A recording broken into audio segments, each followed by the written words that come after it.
Welcome to BCU STEAM Conversations, where we explore how teaching and learning across our university are shaped by the principles of STEAM: science, technology, engineering, the arts and mathematics, and how they align with our BCU 2030 vision as a teaching-first institution. Today, we're joined by Mersha, Lara and Annette. Thank you all three of you for joining us. So before we dive into all the wonderful world of STEAM, I'd like to know a little bit more about yourselves, your role and the kind of teaching you do here at BCU. Hi, thanks for inviting us. I'm Annette, Dr. Annette Nordam. I'm Associate Professor in the Department for Media and English. And until recently, I was academic lead for teaching and learning, which is where I've come across some STEAM curriculum. And I've also taught the second year's live project module, which has some STEAM elements embedded within it. I'm now course director for the MA Creative Arts, so let's see how I bring STEAM into that as we start that new course. Thanks. Hi, yes, I'm Lara Furness. I am course director for the BA Art and Design with Creative Technologies course, which is a STEAM course in a way, sort of in its entirety. And it's come out of my experience working in industry in a very interdisciplinary way for 20 years before coming to BCU. And then I did a PhD while at BCU part-time that explored interdisciplinary practice within studios who are very STEAM in their way of working. And the conclusions of the PhD were how to create sort of the ideal undergraduate course that sort of embeds STEAM within it. So yes, hopefully I can sort of share some of that with you. Hi, I'm Mersha and I'm Associate Professor in Empathy-Led Transformation at the newly established Department of Architecture and Built Environment. I lead the Design Strategy and Innovation module and the Design Entrepreneurship and Leadership modules for the MA in Design Management program. I also supervise PhD students working on interdisciplinary or blended projects looking at design and health, or design and sustainability practices. And I focus on design management and interdisciplinary projects where I work with industry and different disciplines to create solutions for real-world problems. Perfect, thank you. So I'm going to head straight in now. STEAM. When you hear this word, what does it mean to you in your teaching context? Start with Lara. Well, I have to probably go back to the PhD, I think, first before to make sense of the teaching. So when I started the PhD in 2012, I wanted to understand better how studios who work in much more fluid ways work. So I went into sort of 5 leading studios in the UK who cross art, design, architecture and work with technologies in their practice. So that was Ron Arad Associates, Heatherwick Studio, Jason Brew Studio, Punch Drunk and Assemble. And while I was there, I saw how fluidly they work, and they also talked about what they felt were the important things that young people need to be learning to go into their studios and what we needed to sort of embed within higher education. They were naturally STEAM in their way of working, but when you talk to them about that, obviously industry don't use the term STEAM. They don't even use interdisciplinary, transdisciplinary. It's very much sort of academia and policymakers who use these terms. They don't use these terms, but I could see that this was sort of how they're working. So none of those studios would say that they're STEAM studios. But then when sort of creating and designing the course based on the PhD feedback, it was very much about bringing the arts and the creative side to undergraduate education, but also bringing that other side, sort of supporting that other side that's probably always been there, but the technology side, the science side, bringing students together who, like in the first year cohort right now, there are students who perhaps, have done arts before coming here, maybe done some kind of design, DT, but also those who are coming from computer science or really love physics and maths and want to somehow find a way of bringing that into their creative practice. So To me, that is what STEAM is for me, and that's what the course is trying to do. It's bringing sort of students together who have this hybrid sort of breadth of interests, but they're coming together to create work and to sort of identify, where they want to go and how they want to sort of practice in the future without being controlled by a specific discipline, without being limited by that or feeling limited by that, but also seeing how technologies, how sort of science, their love of maths or whatever can come into their practice and is just as valuable a part as a traditional sort of way of creating. So for me, it's very much been through BCU. I was involved a number of years ago in a European-funded project that was led by BCU but working across different European partners called STEAM Inc. And as an academic involved in that project, in the first instance, I suppose we had to think about the fact that what is STEAM? It's not a theory, it's an acronym really, that's all it is in some ways. And it's a means to bringing together different disciplines, as Lara just said, and looking at different practices. But as we started to work across that project with different partners, we realized that there were some fundamental issues, many of which we'll probably discuss today. So there was some things that it was about collaboration, there was some things that were to do with critical thinking and creativity. There was often problem solving at the heart of what a lot of the partners were engaged in. A sense of live projects if we were dealing with students as well, so engaging with industry or with real life kind of problems either in industry or in society more broadly, and often that led us to think about issues to do with the environment and sustainability.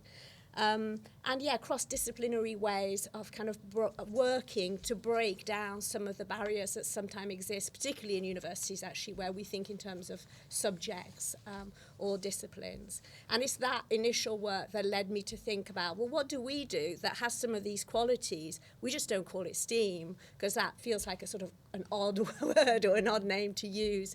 And in my role as academic lead for learning and teaching, I was able to do a little bit of research and find that actually there was plenty of what you might call STEAM curriculum. It's just that, just like industry, nobody uses that word, certainly not in their teaching practice. Yeah, so when I hear the word STEAM, it means hands-on, experimental, collaborative, and industry connected. Yes, industry doesn't use the word, but they need it. Yeah, and I need to create graduates who understand that their work can go beyond their disciplinary expertise. So it's about readying the graduates to connect across disciplines in order to solve real-world problems, because ultimately they'll be in industry working.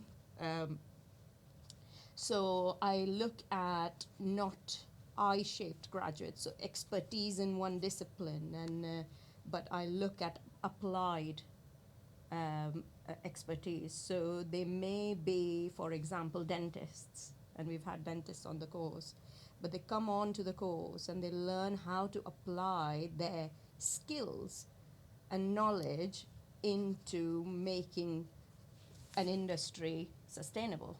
So what within your dentistry subject provides this new industry or a company ideas to be more sustainable?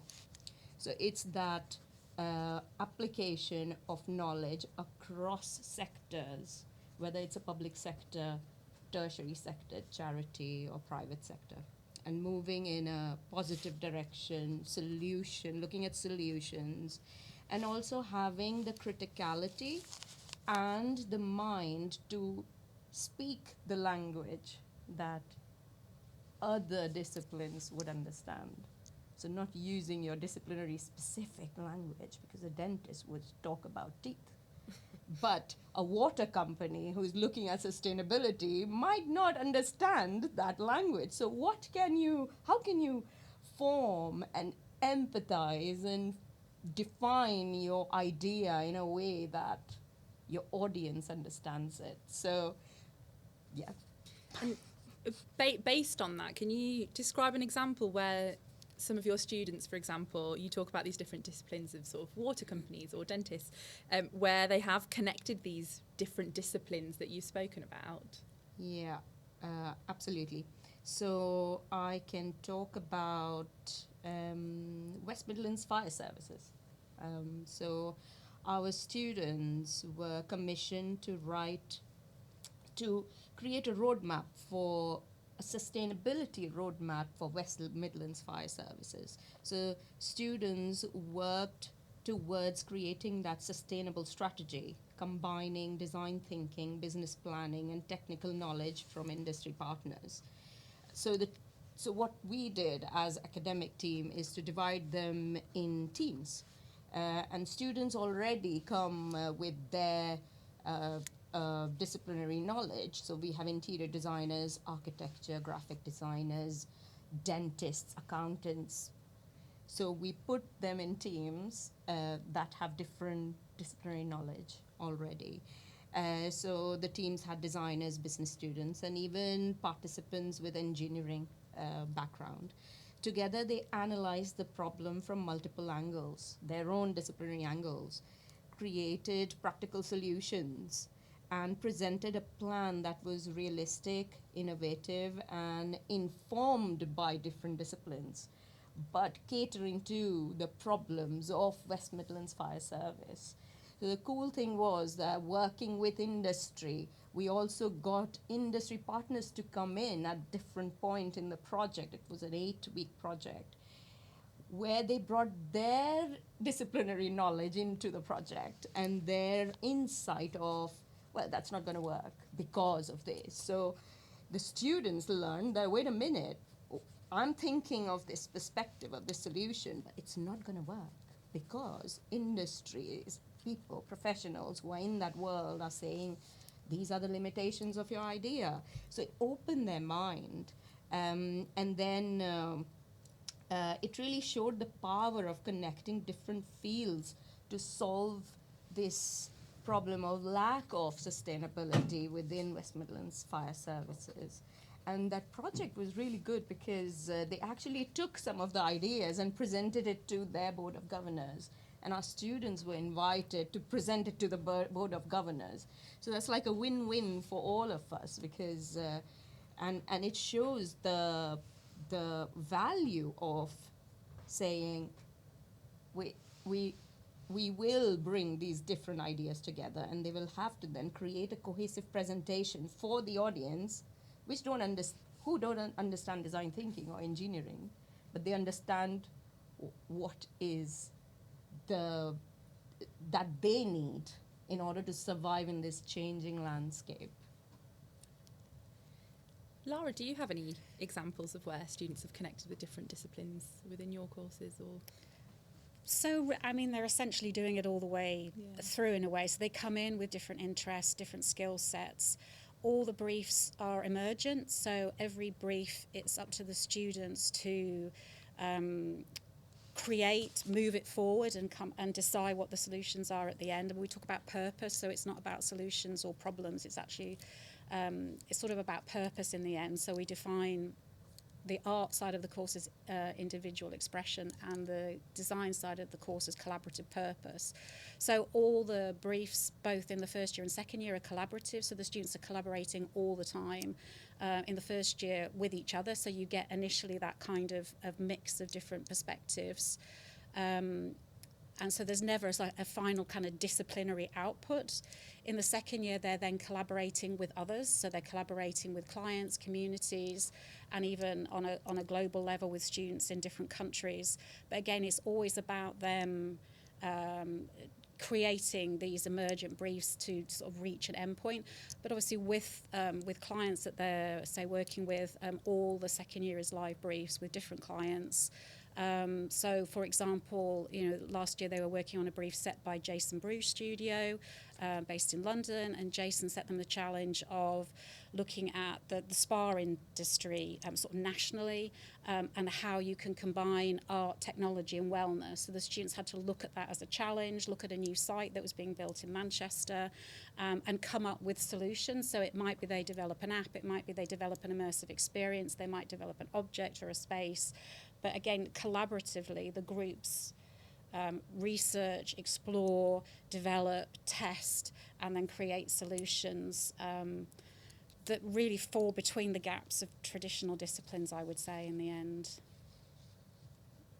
Yeah, well, in a small way, I think one of the things that I've done in one module touches on some of the things that Lara's just said, but just within one module. So I started teaching on an existing project called, an existing module called Live Projects, which was having some problems. Some of the data associated with it wasn't too good. Some of the students weren't very engaged, and some of the outcomes and the student experience was not brilliant.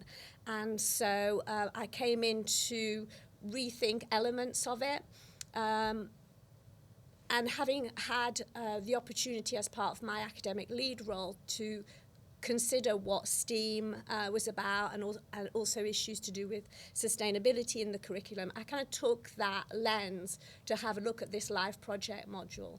Already it had that live project element, so it was looking at a brief from industry. But the pedagogy didn't necessarily allow for as much of the problem solving and critical thinking that we might associate now with STEAM type characteristics.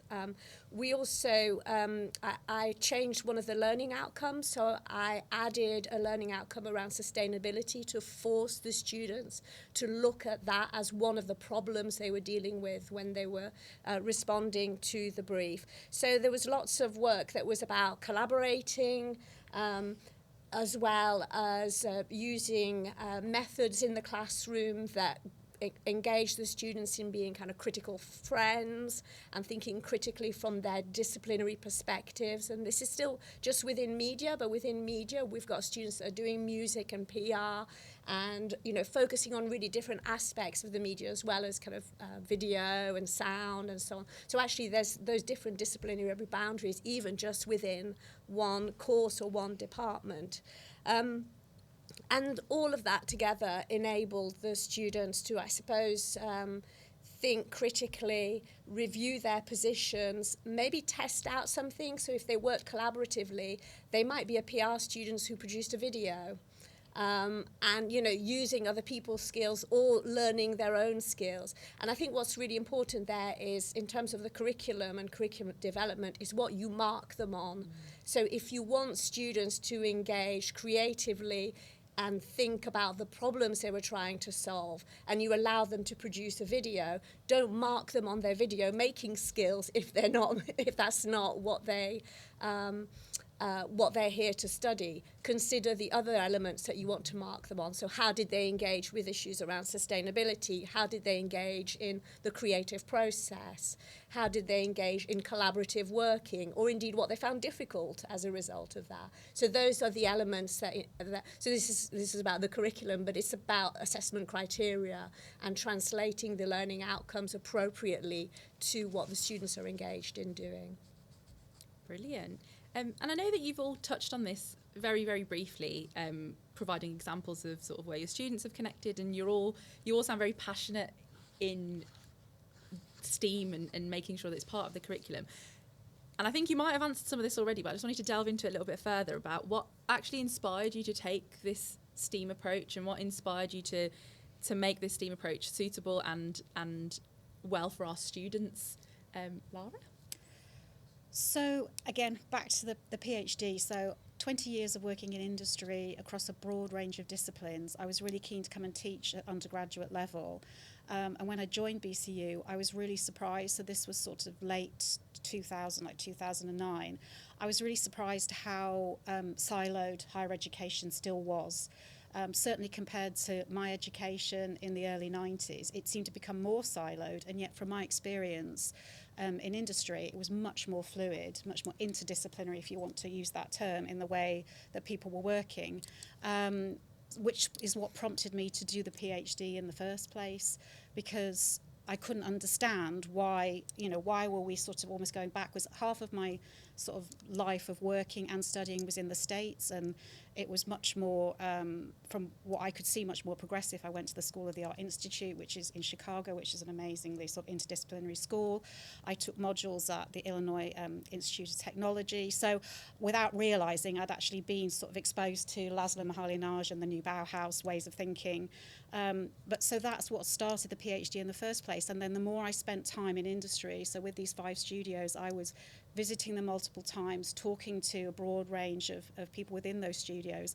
And I felt more and more strongly with what they were saying and their views on education and how they felt higher education needed to change, how terminologies needed to change, how processes needed to be much more collaborative, much more sort of hybrid, much more about risk-taking and embracing failure. I've now worked failure into my learning outcomes, so constructive failure, students are assessed against that. I think that's critical, to not be afraid and to take those risks. So yeah, through the PhD, it became more and more sort of urgent to me that things weren't, that there needed to be an area in higher education in the UK that sort of embraced this way of working. And the more I looked out at Europe, there are lots of great examples of these much more STEAM interdisciplinary undergraduate courses in Europe and in the States, but for some reason the UK was still much more behind and more traditional in its siloed approach. Obviously there's places for specialism as well, but we weren't offering this alternative. By the time I'd finished the PhD, I felt really strongly that this needed to happen. And then fortunately I was asked, by the head of the school at the time, Nathan Tromans, let's try and design from the findings and see what comes from that. But yeah, so I feel very passionately about it. It's been a long process, and I've been sort of living, and I really feel that it needs to be a part of our higher education system. There needs to be this offer at undergraduate. There's great master's examples in the UK, but it's just not at undergraduate level really. But it's starting to come. The more you hear it, it's coming into everyone's sort of courses. It's just, yeah, it's interesting that we've been kind of behind the curve really in the UK. Well, it's fascinating to hear Lara's passionate story, driven by your PhD research as well. Mine's a much more pragmatic one. I think when I've come to look at curriculum, it's good to refresh what you do, isn't it? And it's good to look elsewhere. And some of the STEAM projects that have happened at BCU have simply been a means to doing that. So I think I was less passionate about that interdisciplinary work in the first instance, and much more interested in reviewing what we do or what I do, and working with colleagues across the university is just more fun. And it's inspiring to do that, and you can take what you want, and that sometimes can also validate what you already do. And it certainly did that. I think there was a degree to which we could look internally and say there's some really good practice actually that we don't always pick out or discuss enough. It's just sort of our common way of working, particularly on our practical courses across media, undergrad and postgrad. But a refresh and a review of what we do is always really important. So that's how I came to thinking more about STEAM. And then for me, the elements connected to STEAM that connect to environmental issues and sustainability. And it seemed a really neat way for us to introduce issues to do with sustainability, climate change, and some of the ethical questions around that as well. So not just in practice, how can we teach our students to understand the environmental impact of what they do for the industry they want to work in, but actually how can we get them to ask questions and reflect about the sort of moral and ethical positions that they might have in relation to all of the kinds of all the UN sustainability goals. So some of that would go beyond environmental issues, but also to do with issues to do with inequalities, for instance. Right, yeah. So my inspiration, of course, there's history in my own path, academic path, because I didn't specialize. I hopped disciplines, still hopping. So But mainly, I'm inspired by the limitations I saw in the traditional design education, which often creates very specialist learners. So if you do undergraduate in product design, then you do masters in product design, then you become a product designer. Not everyone becomes a product designer. There is a space for other kinds of designers. So deep in one discipline, being deep in one discipline with little ability to collaborate across fields, for me, showed the limitation. And some of it has created the problem we are in right now, whether it's human rights issues or how we look at sustainability, etc. So I always wanted to nurture T-shaped graduates. I say T-shaped because they have the depth of their own expertise. Yes, they are product designers, sure, but they can also connect ideas across disciplines. So having that empathy to understand where an engineer or a business management person is coming from, and then shaping their language and narrative to make them understand their perspective and build something together. Yeah, it's very necessary because, and it's the embedding of STEAM that allows students to tackle that complex problem within industry. And I focus a lot on collaboration, so soft skills, empathy. How do you frame ideas for the others to understand? Yes, of course, your discipline has given each of you the ability to understand a problem yourself. But communicating it to others is a whole different challenge. And that's what we teach, or I teach within the modules that I'm looking at. So coming together through applied collaborative projects helps with that. Looking at empathy as a way to understand the person you're working with, but also the client, and building that client relationship. So really understanding or digging deeper into understanding psychology, technology, sustainability issues. So doing a pastel analysis, which is how is politics or policy influencing my idea or solution? How is technology or advent of AI influencing my idea? So don't just think, get out there and find out. So stepping out and being comfortable with being uncomfortable, that's my go-to. STEAM will make you uncomfortable, and that's okay. You have to asking the right questions to the audience that you don't probably work with. So it's that T-shaped and opening up, and a lot about soft skills, a lot about building that understanding, openness, having your identity, disciplinary identity, but also going beyond that and saying, what can I learn from this challenge that will make me a better professional? And you've all touched on industry and this aspect of including industry as part of our STEAM-based teaching and learning, and drawing out sort of employability for our students. And something that's really key in all of this is the knowing, doing and being part of that. So a little bit else that we can talk about now is how do you nurture sort of creativity and critical thinking in your sessions, and how does that look within your classroom? And I presume it looks very different for all of you. So Annette, yeah.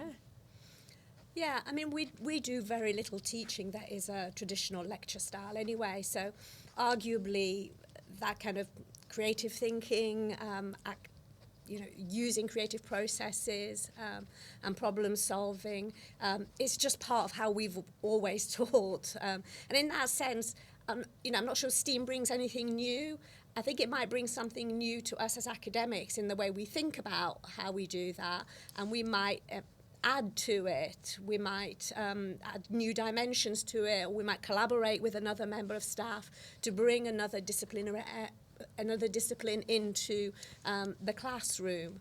But I think it's fundamental to, we all sit broadly within the arts, design, media, sectors, and so most of our teaching, I'd be surprised if I'm contradicted by my colleagues here, but most of our teaching is about a kind of lab approach or a studio approach, testing things out.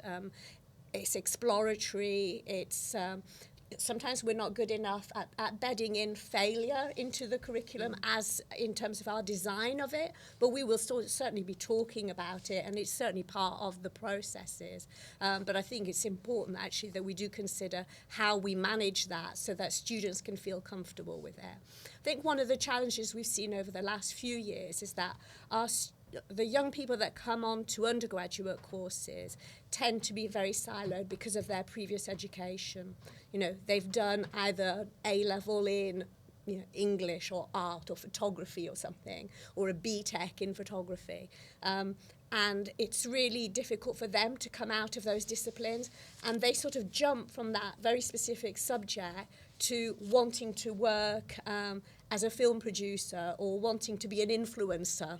And then they've got some defined characteristics too. And so what do we do in between? And we have to do quite a bit of breaking that down. And before our discussion here, we were talking a little bit about foundation teaching, certainly in arts and design, and Lara mentioned Bauhaus. And it's some of those principles I think are quite important in our teaching, that they are about exploration and testing things out, kind of making prototypes. And I think STEAM curriculum has picked up on all of that. Lara? Yeah, so critical thinking sort of in the course. The course is structured around 3 labs. So we have the thought lab, the materials lab, and the digital lab. And the thought lab we start off with on the very first sort of module when first year arrives. Obviously that is thinking, it's thought. We give them thought objects, so that might be a text, it might be a TED talk, it might be an online article, and they're asked to question, but we give them questions that are perhaps not your typical normal questions as a way of interrogating these objects. They do the same with then a materials object, which might be a bioplastic or a sustainable coaster or a tap or a brick, and then they'll be given a digital object, which might be a VR headset or an Arduino or a drone. And again, they're using these questions, but the questions are not perhaps normal. So they start more normal, like, what is it? What's your first impression of it? What's it made of? Where does it come from? But then you start to go wider. What are its ethical implications? What are its cultural, social implications? How could it change the world? How do you criticize it? How have others criticized it? So again, coming from a school mindset and then landing in HE, we're trying to push them immediately to sort of maybe question things in ways that they wouldn't before. With everything that they do, and the questioning goes through all the things that they do on the course. We also have a model, it's a relational learning and teaching assessment model that I was very kindly given by Professor John Wood, who's Professor Emeritus at Goldsmiths. And John ran the BA design course at Goldsmiths, which is a model for me. So it was an interdisciplinary undergraduate design course, and it's run for 40 years. So he's been doing this for a long time. But this model is brilliant. And so it's the students self-reflecting. We ask them to do this for every module. It's so in terms of what they've learned from the projects, they look at it from a project aspect. Perhaps more traditionally, they look at it from their self perspective. So what do they think they've learned from the project? But they look at it from the wider context. So what have you learned, or how have you responded to any ethical, environmental, cultural, social aspects of the project? And then they look at it from the 4th point, which is the client collaborator community, because they're always creating for someone. So understanding that. So I think that really pushes their critical thinking as well. And then again, picking up on the failure. So because we're embedding failure into the learning outcomes, it's really pushing them to take risks, to break things, even physically, literally. But then it's questioning that. So where is the value in that? It's not, okay, you've just failed, but actually again, from the PhD, all those studios value the things that have failed more than the things that have succeeded, and they learn and they question and they analyse those. So it's getting the students to feel comfortable to do that too, and then suddenly that can lift a whole sort of weight off their shoulders from their prior learning to actually, I'm not being told what to do. It's up to me to really push and experiment, and it's okay if things don't work. And that I think that opens up a whole new way of thinking about learning and how to learn. And so learning how to learn is kind of really important in the course, and I think that's fundamental in their critical thinking, is opening their minds to maybe thinking about learning in a different way to how they've been told to learn until they arrive. And would you say that that specific type of learning and understanding that failure is okay, or knowing what, do you think that's what makes them feel comfortable in those classroom settings? I think so. It takes a while, and I have to try to, and perhaps some feel more confident more quickly and find that liberating. Others will be really quite uncomfortable about it, because it's a massive leap from how they've been before.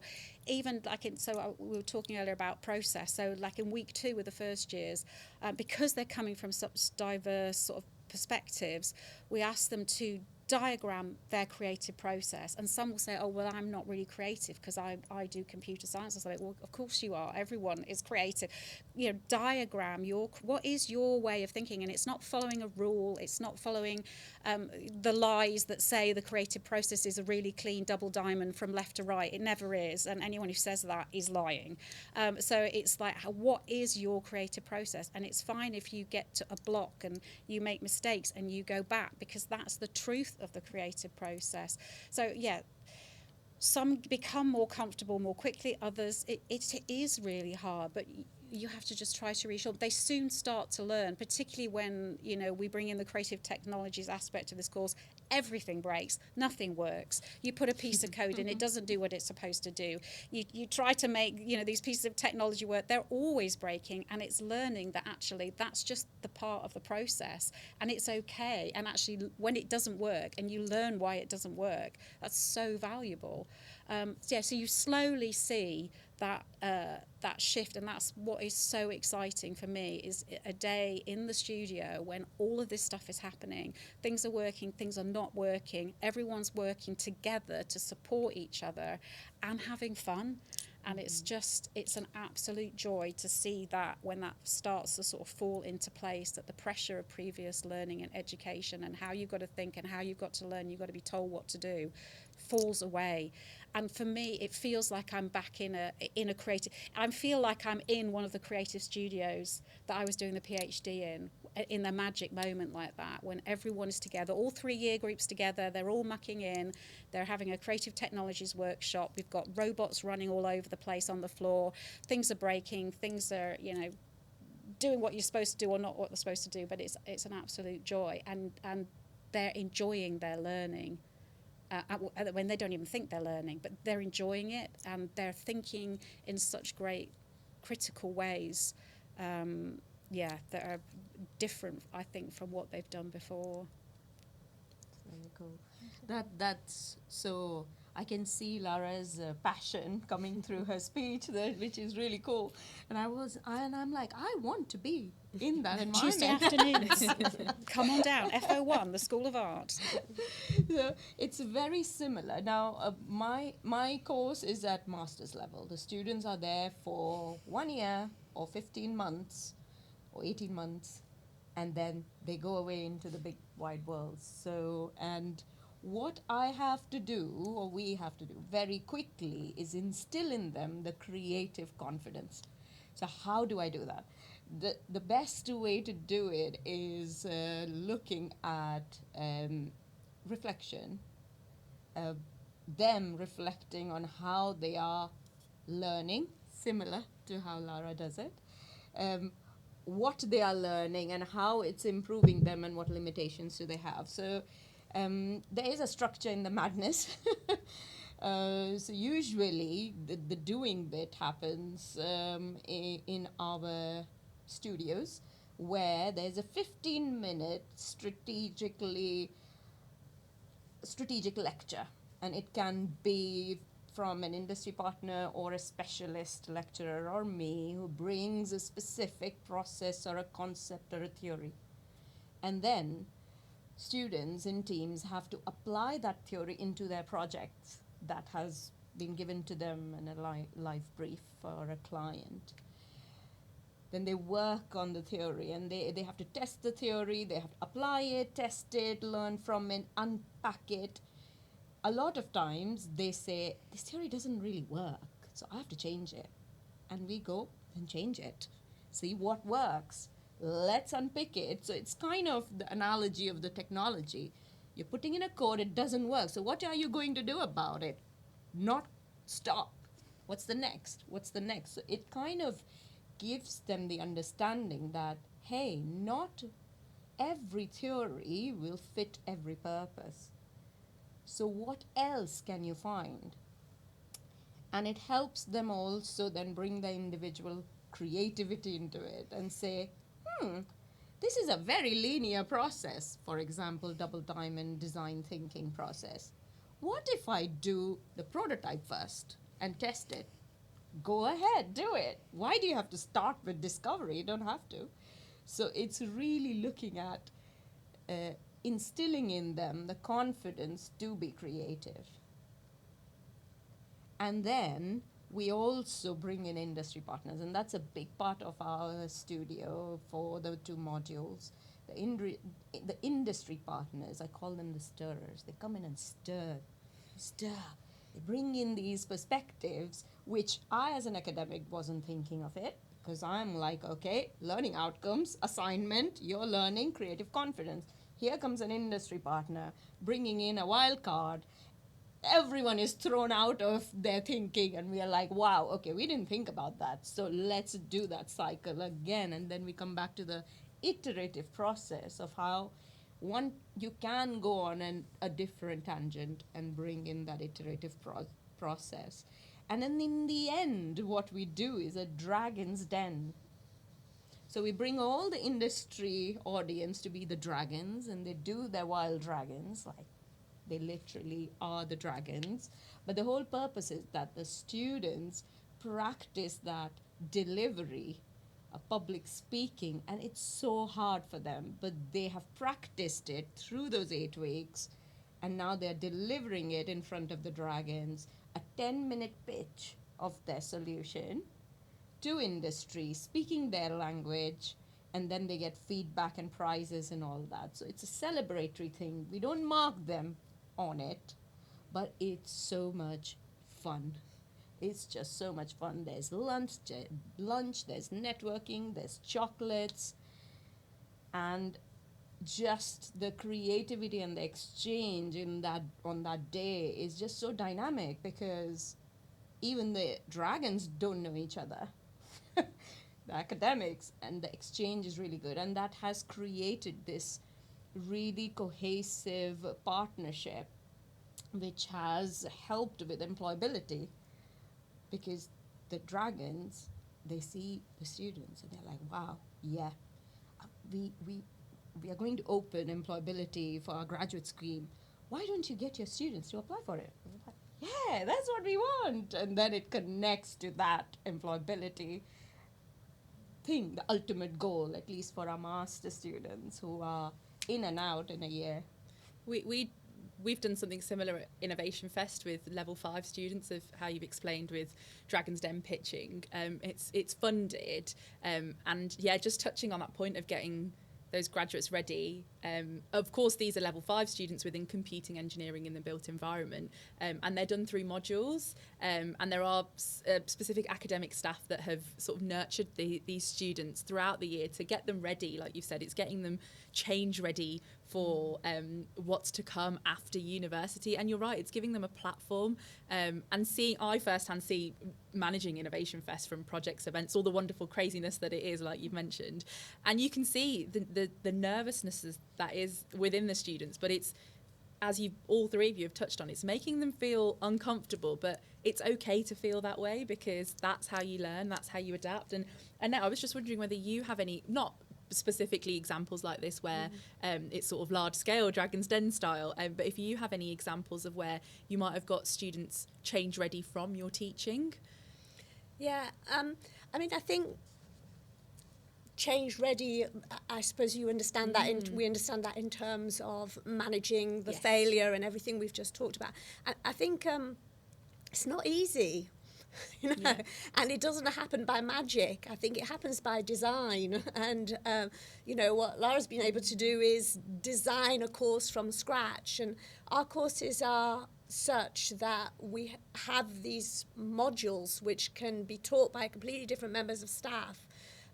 So that the student experience working their way through that is quite difficult. So where you do one set of things for one semester with a group of students, who knows who has them the next semester and what their experience of that might be in the classroom, how they might manage fear or failure, and how that might get them ready for that sort of opportunity to think more broadly about problem solving and feel ready for the world of work. So I think one of the things I've seen is where course directors have been really good at managing the curriculum across different modules and managing the staff. So that some of the kinds of pedagogies that we've just heard about just now that have been really successful are not just specific to one module that one person happens to have taught, but they're carried through. And that's quite complicated. Often our systems within universities in general doesn't help that. So there are challenges there, I think. But thinking about the whole curriculum, thinking in terms of how we design it for the student experience and how we manage that development from the first year through to the second year, the building of the confidence, the building of experiences around I'm okay to fail, I'm okay to experiment. It works out well for me when I do that, when I take those steps that I find really scary.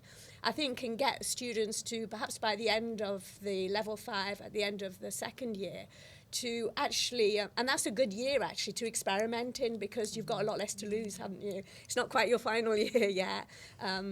You're not quite as scared as you were in your first year. But that can be a really brilliant space, I think, for innovation and for exploring what the student does or what we do with them, how that connects to the outside world, how that connects to potential work, to the kinds of skills that they need to have as employees, or indeed if they want to, as many of our art students want, they often end up having portfolio careers or working freelance or starting a kind of entrepreneurial journey, and all of that requires so much of the characteristics that are linked with the ability to problem solve and the ability to have the confidence to keep having a go when failure is probably definitely going to crop up over the beginnings of their career. And how have students responded to that? Have they responded well to this? I know you've mentioned that we don't do traditional style sort of lectures and all of this at BCU or within some of our modules that we do, but how have students responded well, not so well? What are your thoughts? I think students, it's really difficult to be general about this. So you can always point to students who do well, and you can also point to students who don't do so well. So I think that's the challenge for us as academics and as teachers, is to carry the class. So there'll always be those students that are kind of enthusiastic and come with confidence.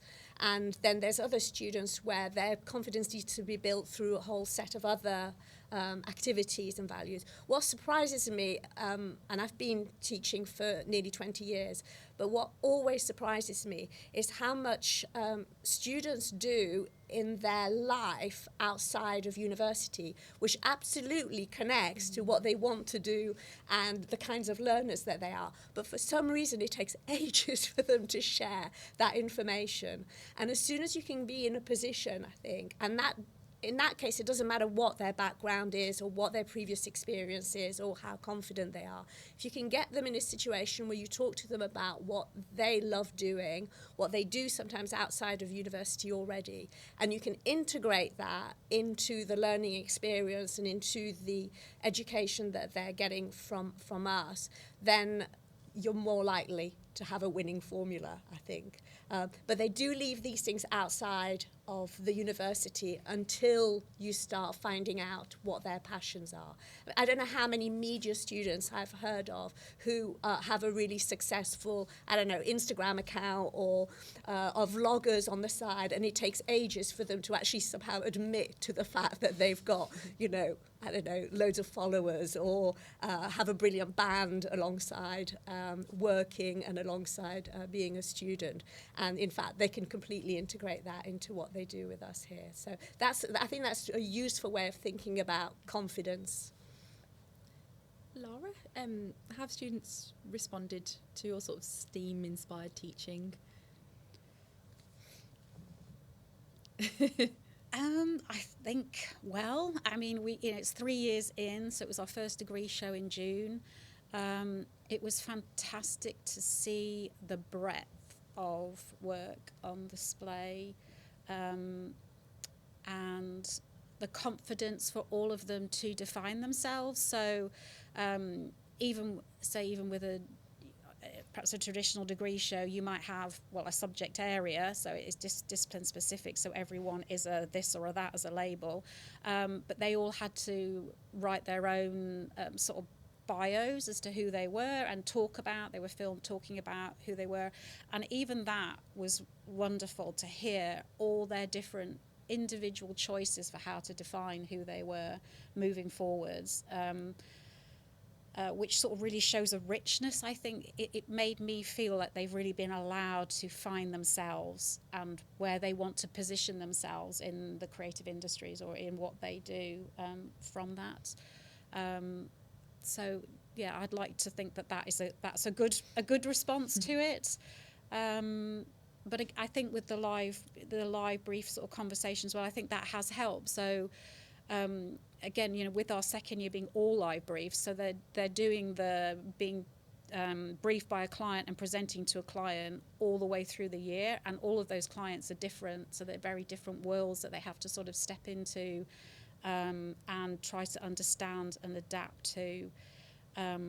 But I think that also helps them because again, it's that breadth, but it's getting them sort of industry ready or whatever. But it's also helping them put their toes into all these different worlds and how do I fit within this? You know, some will do a module and they'll think, well, that was really interesting, but that's definitely not a world I want to go into. But it helps broaden their whole sort of perspective on what's out there, I think, to then prepare them to start to figure out who they are and where they want to go and how they want to define themselves and what they want their practice to be. So, yeah, I'd like to think it's been positive so far. Well, my students, most of them come in with some industry experience because they are postgraduate level 7. And it's important to also consider that at level 7, especially this course, when I designed it, it has 2 intakes. So when students come in September, they learn with students who have joined us in January. So, and the January students have had that experience of 1 semester. They know the academic rules, regulations, and things. So when they all study together, it helps because the new students kind of buddy up with the students who have had the experience, and the let's say the senior students, not as in age but in experience of learning, they kind of reassure them, so they become the right hand of tutors saying it's going to be okay. Because the new students, when they have to first experience the client, even though they have the experience of working, they're coming from all different geographical locations. They feel like rabbits in headlights, a little bit like, what? But I'm a graphic designer. I don't know what I can give to Birmingham council. I don't want to be a politician or a councillor or whatever. But then they have to talk to councillors to understand their world. So really, it's that transition from being, I'm a graphic designer, I can only do this, to, wait a minute, I can contribute. And that comes with a lot of iterative learning cycles, peer-to-peer support, but also constant kind of formative feedback during the classroom. And the way we have structured our modules is that it's 2 full days of learning and then peer-to-peer and independent learning. So that's a big part of, I guess, level 7, that independent thinking. And we put in place a lot of formative feedback, which they get in a team environment, but also individual. So the morning they will do the work, but afternoon it will be really concentrated. Okay, where are you struggling? Why? What's the struggle from? And a lot of times we find that students who feel a bit overwhelmed is because they are uncertain about uncertainty. Yeah, so it's about reassuring them and saying, listen, this is the path. You don't know the answer. And if you already knew the answer, why would you be here paying so much money to learn?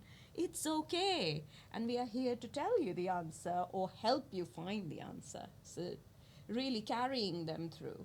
And that helps within this postgraduate study because the student numbers are not in hundreds.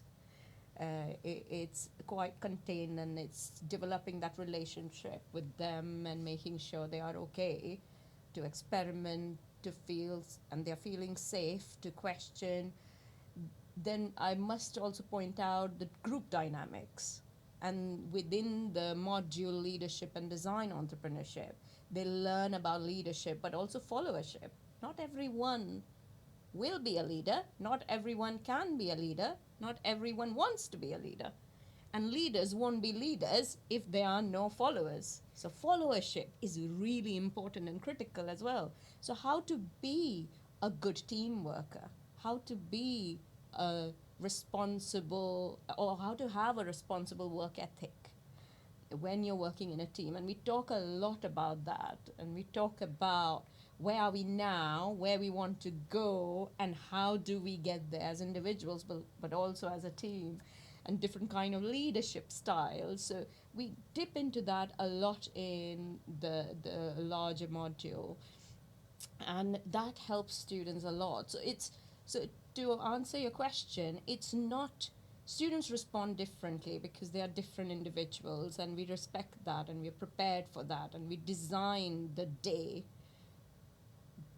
to acknowledge that and support them through it. And we have also designed the modules in a way that, okay, this module you do with me is all about teamwork, but then there's a consecutive module which you do with Nick, who is also going to do this podcast, is about you.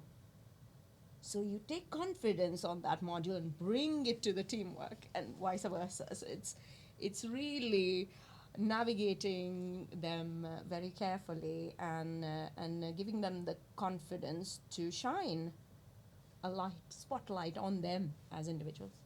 And you've all spoken quite eloquently about how these are sort of small challenges and barriers for students themselves in terms of fighting that failure or fighting that uncomfortable nature. But are there any challenges or barriers that you've had to overcome yourselves within this process of STEAM-based teaching, and how that has been for yourselves? Annette, I don't know whether you want to go first.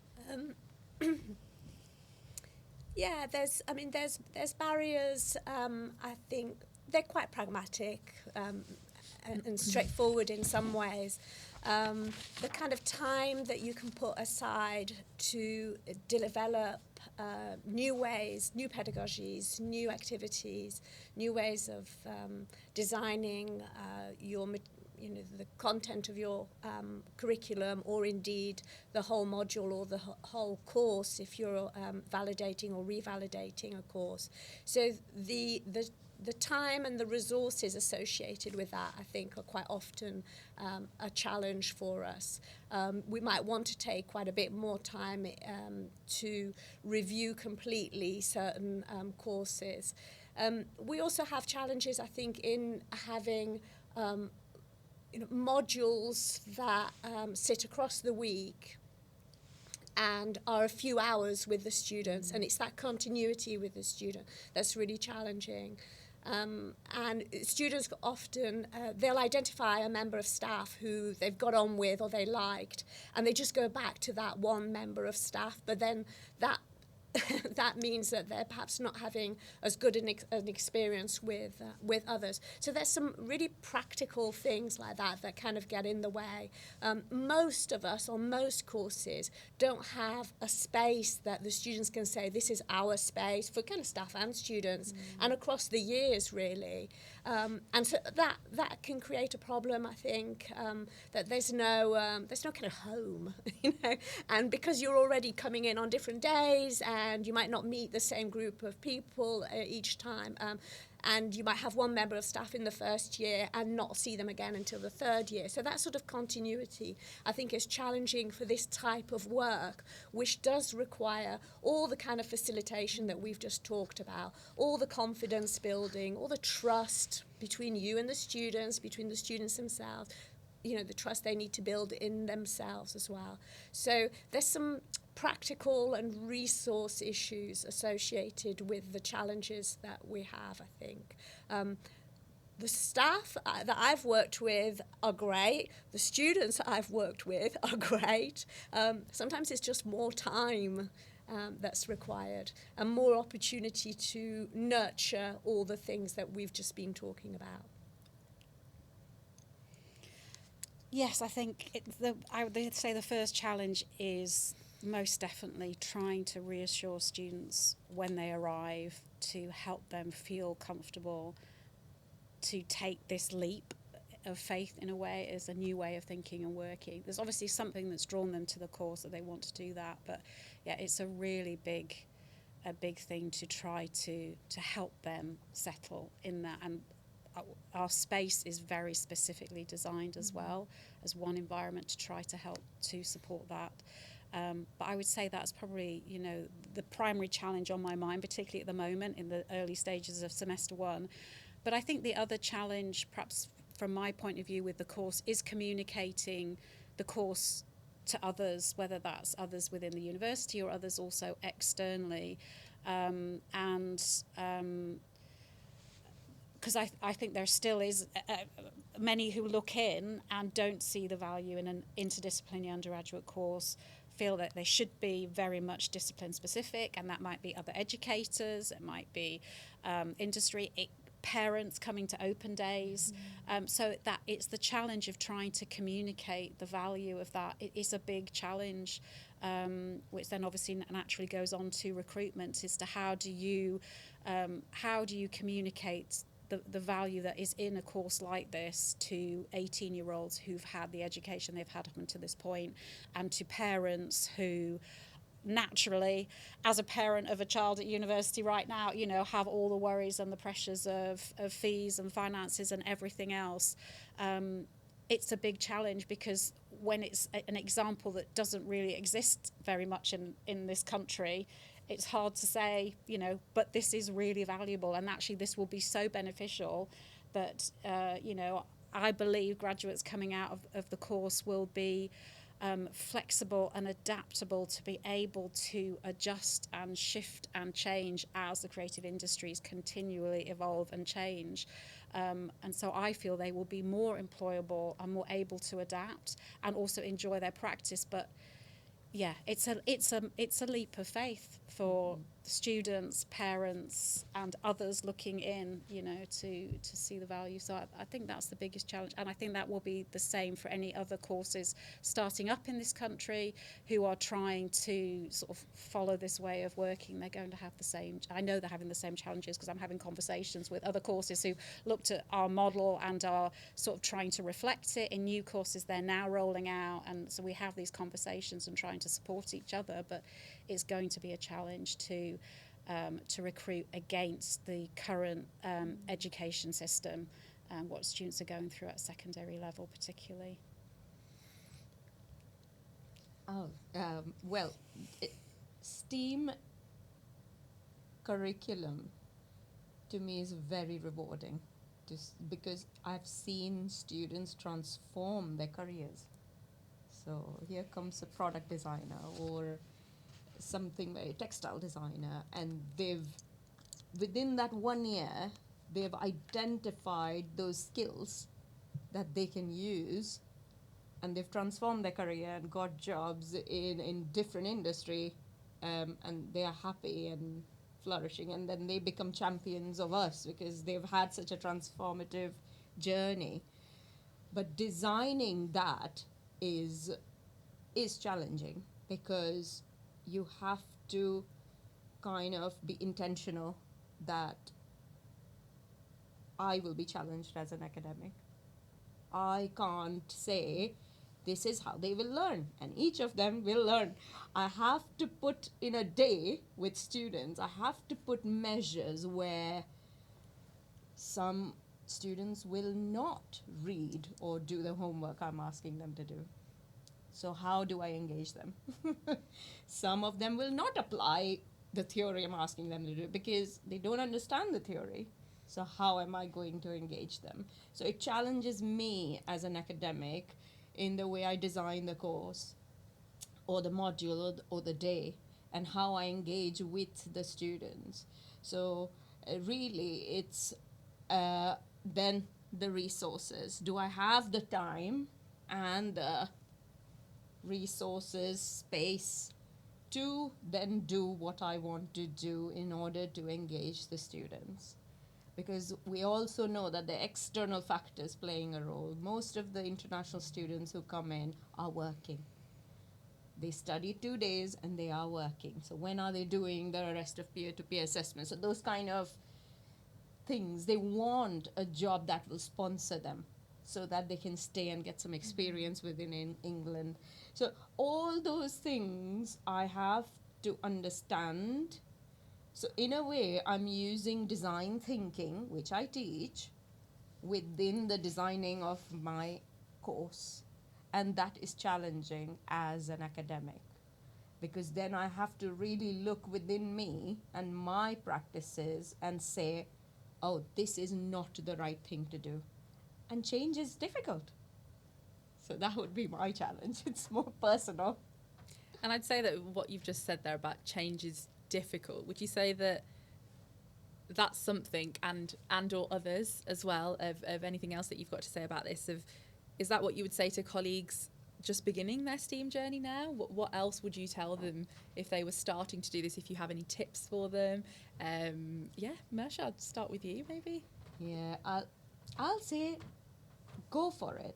Start small and then learn as you go. So be iterative with your practice, you know. There might be some STEAM practices you're already doing. It's about recognizing them and being strategic about applying, because probably you will learn through that and change it the next year round. And also, don't teach STEAM to the students because it's difficult for them. They want to learn and get a job. That's at least in level 7. That's what they come to me for. That's why they are paying so much. And of course, the university and UK experience. So I won't teach them STEAM. I'll teach them to do STEAM, to practice that collaborative, creativity, experimental, and all the things we talk about through working on real disciplines. And then ask them, so what did you learn? What did you learn about yourself? And that's what I would mark them on, not their understanding of the discipline, at least at master's level, because it's irrelevant in my context, which is, well, I'm getting students from Nigeria, Ghana, Kenya, India, Pakistan, Sri Lanka, who are coming here to experience the UK life, professional life. I'm not going to teach them what STEAM is, but I'm going to inspire them to think and do things differently to what they've done in their past professions. So yeah, start small and enjoy. I think you're building on something Mersha said, that I think a lot of staff are probably doing it already in different ways, and I think it's just, you know, recognising that and maybe trying to get the opportunity to help you build that more. I mean, a core part of the design of the course came out of an extracurricular sort of activity that was called Void Lab, that a colleague of mine, Christian Jones, set up in the old sort of School of Visual Communication. So he was a creative technologist, and he offered up his Wednesday afternoons for free for students across the different courses within that sort of school to come and start to explore creative tech. And then Christian helped, you know, design the course with me, you know, and that was such a brilliant initiative. And you know, and I know other staff are doing similar things now, you know, in different ways. So I suppose they're probably doing it. Perhaps what they need is actually support from the university to actually give them maybe more time or finances to support these great initiatives, to actually then be able to build them sort of back into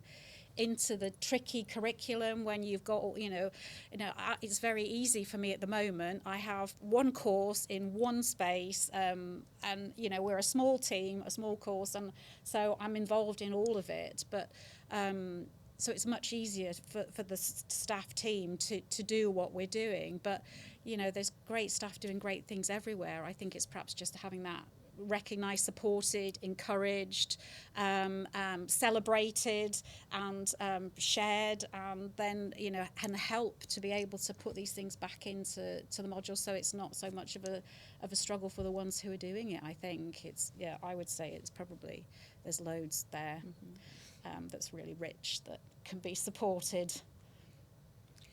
Yeah, I've got kind of a small practical tip. Look, you know, as the others have said, look at what you're already doing, because the chances are you're doing some of this already. And maybe you can just tweak it a little bit, do a bit more. But at the moment, for instance, I've just taken over leading a second year level 5 collaborative practice module.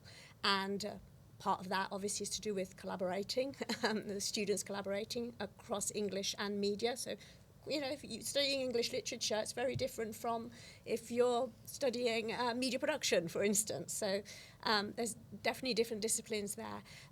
I'm not changing the learning outcomes. I'm not even changing the assessment.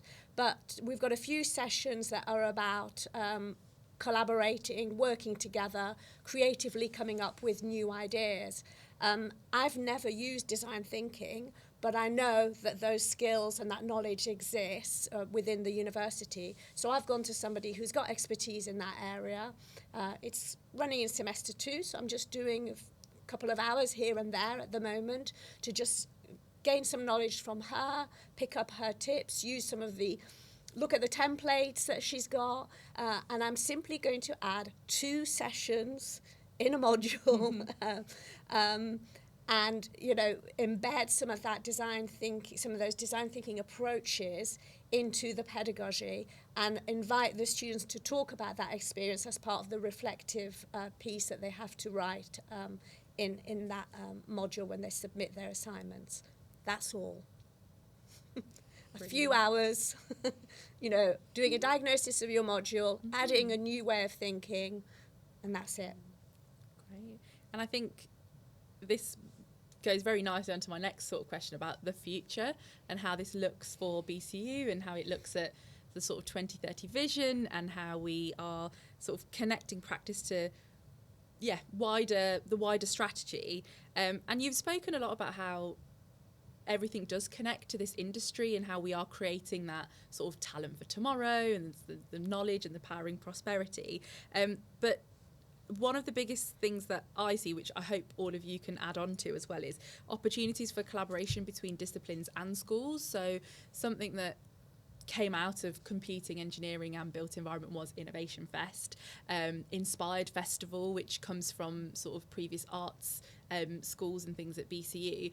And they're essentially platforms for our students to celebrate this work, like you said, celebrate staff, celebrate students in this innovative and STEAM-based learning that we call it. I call it I always say to, because I don't come from the academic world, I call, anything that you're doing is it a bit steamy? And people tend to laugh, but I sort of use it as this is an opportunity for me, but it's also an opportunity for academics. It's an opportunity for students. So are there any other opportunities that you can see out there right now, be it within BCU, outside BCU, where we can sort of connect and collaborate across all of these disciplines and schools?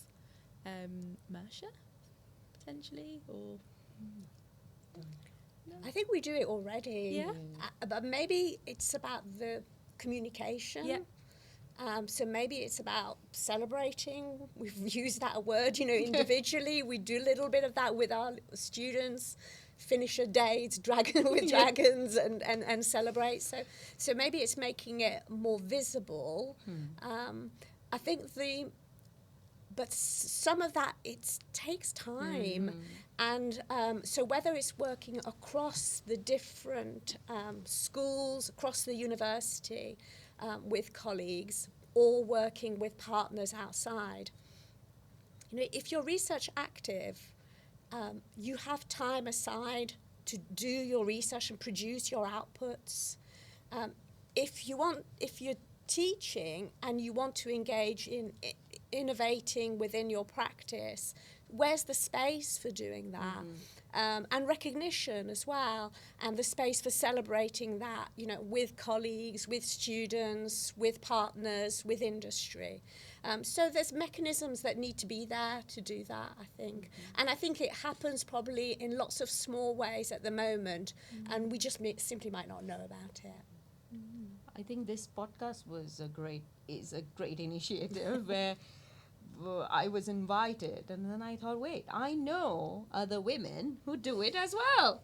And I was like, no, let's all talk together. So you're right. Having these platforms where we can shine a light on these practices is really helpful. How many people knew there's a whole course? I know. Well, this is been beautifully designed from beginning to end with a PhD backing it. Yeah. Have talked about it quite a lot at BCU in different networks for the last 10 years, sharing it with STEAMhouse many years ago, sharing it in different sort of platforms. But yeah, it's about, still doesn't. It's about very connecting hard. the dots, isn't it? Yeah. I think, and I think something that I've learned from hopefully with Innovation Fest continuing to go a little bit wider outside of what it already is. And you're right, you've all touched it, but Annette, you touched on it, of things are already happening at BCU, and people might not understand, actually that is a little bit of a STEAM-esque thing that I'm doing, or this is something that I'm doing. It might not be what I think STEAM is, but actually, no, I am critical thinking, I am collaborating and giving my students that sort of platform. And I did a similar thing where I'm going out and learning about STEAM-based modules and how we can use Innovation Fest as a platform. And you're right, I went to Margaret Street 2 weeks ago, and that's how I met Lara. So it was really interesting, and it was the words that you'd said, and I thought, right, this would be brilliant for the podcast as well. So you're right, Mersha, and all of you are correct, and it's connecting those dots and making it into something that we know. You don't have to reinvent the wheel somewhere. You absolutely don't have to. This is not something new that we're trying to do. It's just thinking differently. And I think I was going to end there, but whether there was anything else that any of you wanted to share, whether there's any other sort of tips or tricks or anything else that you think that we can shape for our students in the future, or even staff as well.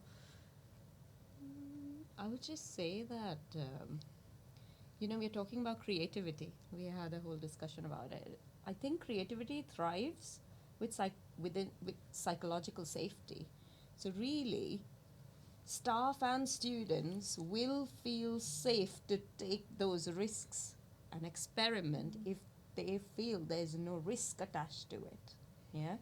So keeping the communication, the structure, the everything that goes around learning and teaching very human and people-centered, student-centered, would really help build that confidence in staff and in students to take that leap of faith I completely agree, because it is a risk. I'm asking my students to take risks. I feel like I'm taking massive risks, and the team who work with me are taking huge risks.